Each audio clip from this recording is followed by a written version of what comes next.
Hey everyone, welcome to the show. I have updates to share about Donald Trump's trial. So we are officially now on verdict watch.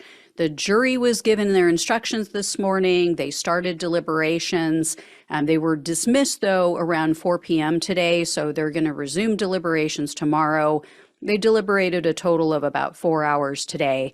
And before they broke for today, the jury asked for several pieces of evidence and testimony. And if I was Trump, I would be pretty nervous right now because one of the things that they requested was testimony from National Enquirer executive David Pecker. So yesterday, you guys may have heard, both sides presented their closing arguments, and Trump's team pounded on Michael Cohen.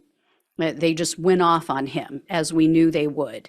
They made him the brunt of everything. They basically just maligned him and said, because of Michael Cohen, you have to throw this entire case out. They called him the MVP of liars. They called him the gloat, greatest liar of all time, which is ironic coming from attorneys representing the true gloat. But they also made an error. And this was, based on what the jury just requested, this could come back to bite them. It could come back and bite Trump really hard. So Trump's attorney in his closing argument, Todd Blanche, he made the mistake of saying David Pecker was honest, that he was truthful with the jury. I don't think he remembers Pecker's testimony because Pecker, yes, he's a longtime friend to Trump. He spoke of Trump very positively, highly during his testimony, but he was forced to tell the truth because, remember, he has a cooperation agreement with the government. And so he had to be truthful about what happened so that he wouldn't be charged himself for campaign finance violations because of this, because of Trump's alleged crimes. And so Pecker's testimony was very damning for Trump. He corroborated the fact that he met with Trump and Cohen at Trump Tower in 2015 to purposely discuss, hey, I'm going to suppress negative stories about you. I'm going to make sure that we pump out and, put this negative spin on stories about your opponents. And then Pecker also corroborated parts of the Stormy Daniels story and how that whole mess went down.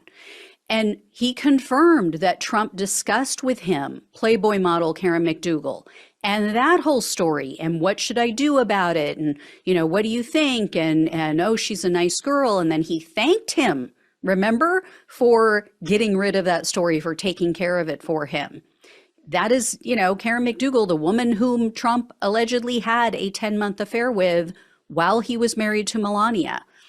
And I should also mention, Trump's team lost out big time in regard to jury instructions because the jury was given pretty wide latitude in which to find him guilty.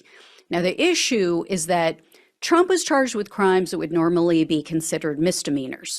But if the defendant committed those misdemeanors in an effort to commit or conceal a separate crime, those misdemeanors are upgraded to a felony. So that separate crime is what they call a predicate crime. And that was the issue at hand. What was the predicate crime that Trump allegedly committed? So the district attorney posited several options, a tax crime, an election crime, other bookkeeping crimes.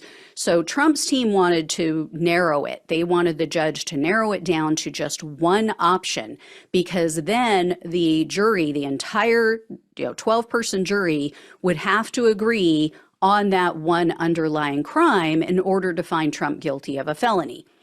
But the judge agreed with the prosecutor. He agreed to allow the jury to basically choose their own adventure, so to speak. So, for instance, 6 jurors could say, yes, Trump falsified his business records because he was trying to skirt the tax laws, right? And then 6 others could say, nah, I don't agree with that. I think he falsified these business records because he wanted to circumvent election laws. He wanted to receive something of value that exceeds the maximum dollar amount.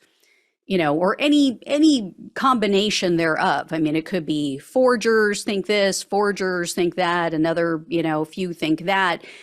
They don't all have to agree on what the predicate crime was. So in that scenario, as long as all 12 agree that, yes, there was a predicate crime, they could still unanimously find him guilty of a felony.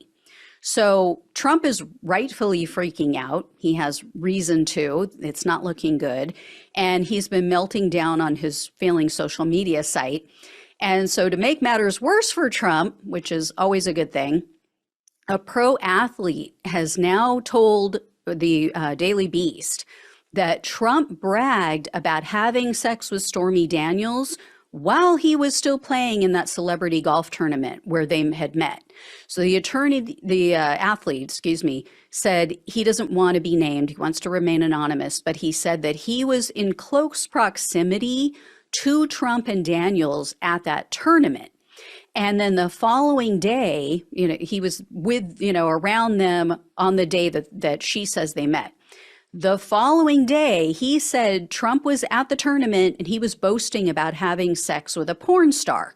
This guy referred to it as gross. The comments were, quote, gross. And then he told the Daily Beast, quote, "It was clear to me and everyone who heard him that he was talking about Stormy." And then the athlete claims that Trump, quote, "encouraged other celebrities to try to have sex with Daniels." So vile.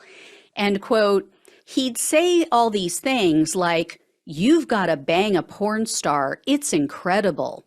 And it added 20 yards to my drive today.'" Now, of course, Trump's spokesperson denied all of this. They're blaming Joe Biden's desperation as if he's the one who's making this up. I mean, it's kind of ridiculous. If Biden or anyone was just making this up, they would have brought this out before the trial. This would have come out during the trial at the very least, not afterwards, not while the jury is deliberating. So clearly, this person is telling the truth. I mean, it's just so frustrating. But anyway, his sheep will believe him. He could literally have sex with Stormy Daniels in front of everyone at one of his rallies, and they would still say it was fake. Oh, it was AI. it was a fake. It wasn't really Trump. It was someone in a Trump suit. I mean, they would come up with some excuse.